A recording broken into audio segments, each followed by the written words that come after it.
Hello mga Kadana Bears! Ngayong araw na ito ay gagawa nga pala si Mami at si Dana ng DIY dishwashing liquid. Na-order nga pala ito ni Mami sa isang sikat na online shop.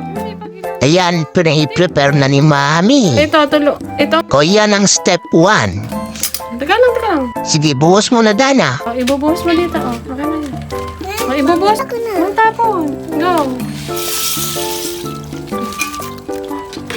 Tapos, haluin.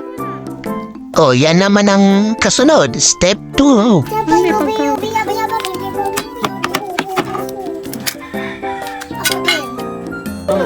Ang gulo kasi ni baby, matatapon eh. Dana Bears, baka matapon naman yun ha. Higi ka. Sipon ni baby.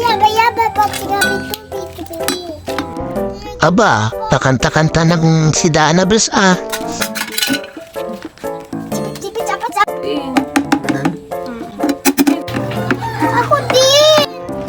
O pagkatapos ay haluin daw ng maigi. Hanggang sa lumapot yan, hinahalo na ni Dana Bears eh. Ang galing ro na maghalo ni Dana Bears.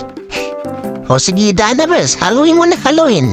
Bahala ka, mapagod ka. Wait lang, be. Bibidyohan mo na ni Daddy. Wait lang kasi. Okay na. Okay na. Oh.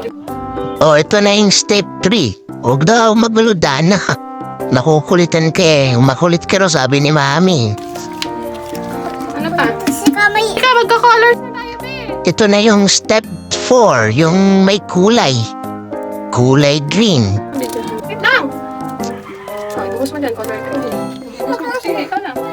Sige, lahat. Baka matapon dadahan. Mix ko. Mix mo.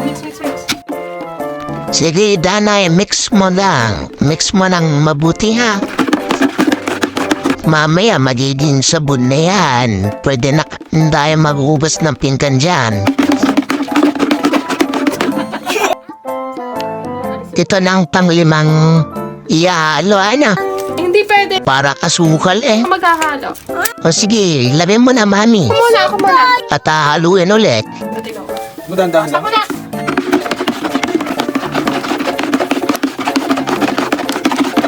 Kaya mo, be.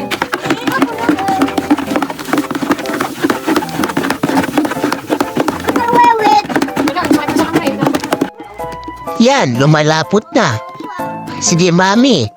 Isang araw pa yata bago magamit yan. Hanggang sa muli. Bye-bye!